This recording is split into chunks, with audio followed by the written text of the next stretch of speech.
Sandie here. Welcome back to the channel. Today I am scrapbooking with an Echo Park collection kit called A Magical Place.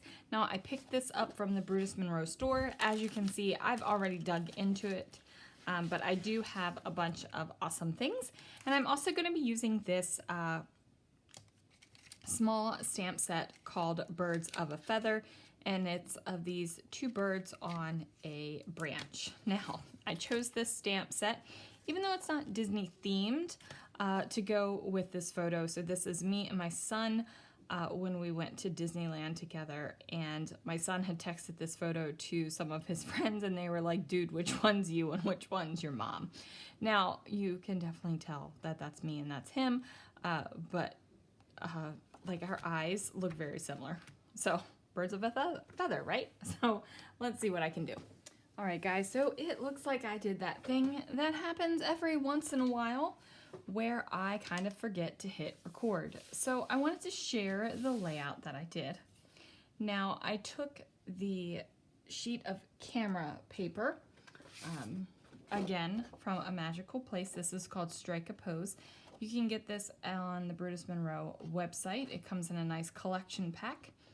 So I took that paper, trimmed it down here. I've got some aqua pigment on my finger.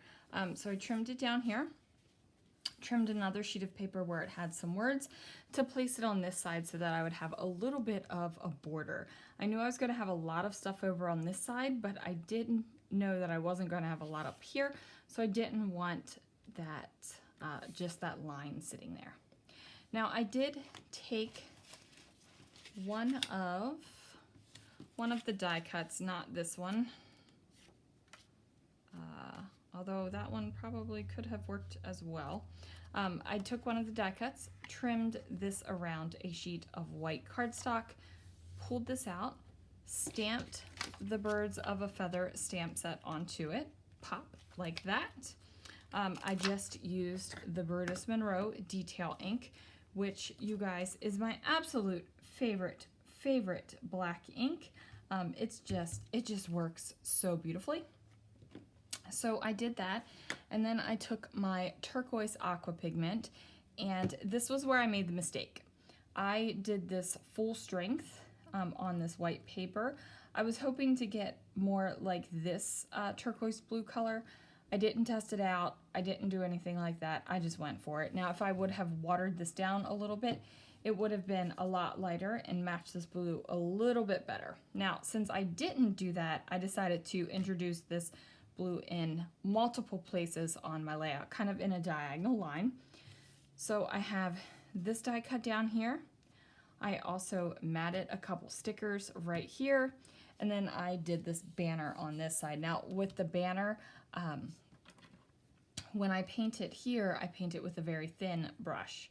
So I didn't want to use this very thin brush to get my banner. So when I pulled out my aqua pigment, I just rubbed it with my finger, and that's how I got that. Now, I did take the sentiment, Birds of a Feather, and stamp it and heat emboss it right here. Now, if you know where and what you want to heat emboss, I would recommend doing that before you get a whole bunch of your layout finished. But you know, I wasn't thinking ahead this time, you guys.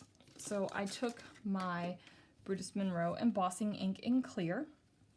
I embossed the Birds of a Feather, and then I went ahead and used my alabaster white embossing powder. And it's a beautiful, beautiful white. As you can tell, it's really nice and bright. So I have that down. So my title is tiny. It's Birds of a Feather, but it's way tiny over here, and that is okay. Then I just decided to pull out more stickers from the sticker book. I pulled out these word stickers. Like I said, I matted these two sticker phrases. I popped up some balloons on some foam squares just so that they have a little bit of lift, and hopefully you can see that, so that they have a little bit of lift off the page. I put a camera down here since I have this camera motif throughout the paper. I added yet another word phrase down here. I figured since I had so many words up here, I should bring some down here as well. Did a couple of banners shooting out from here. Found a die cut from the ephemera pack that has a similar shape to this down here and place this up here. And I felt like this was kind of like opposites attract because I stamped my image, but I didn't do anything except for the background. And I did that because I didn't want to color the birds the colors that I have going on in this layout. And I figured if I colored them something different or something where, you know, they kind of look like birds, it was going to be funky. And then I'd have this big weird brown branch and this green leaf. And I was like, you know what? You're going to leave the image black and white and you're going to do the background.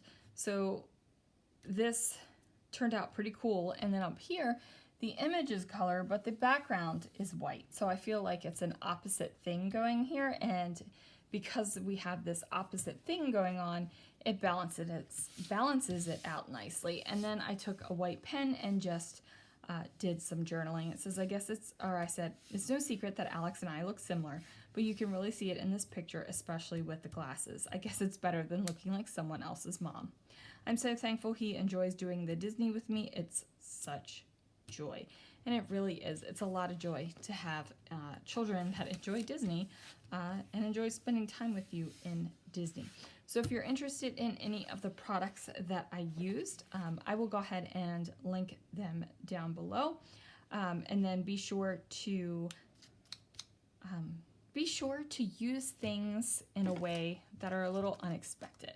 Like, would you look at this stamp set and go, dang, I'm going to use this as a Disney stamp set? No, probably not. Or if you do, good for you.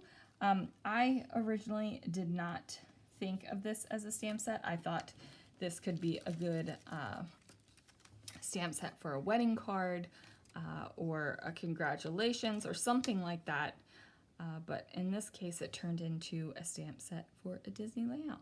So there it is, you guys. Thank you so much for joining me. I promise I will hit record next time, and I will see you again real soon for another video.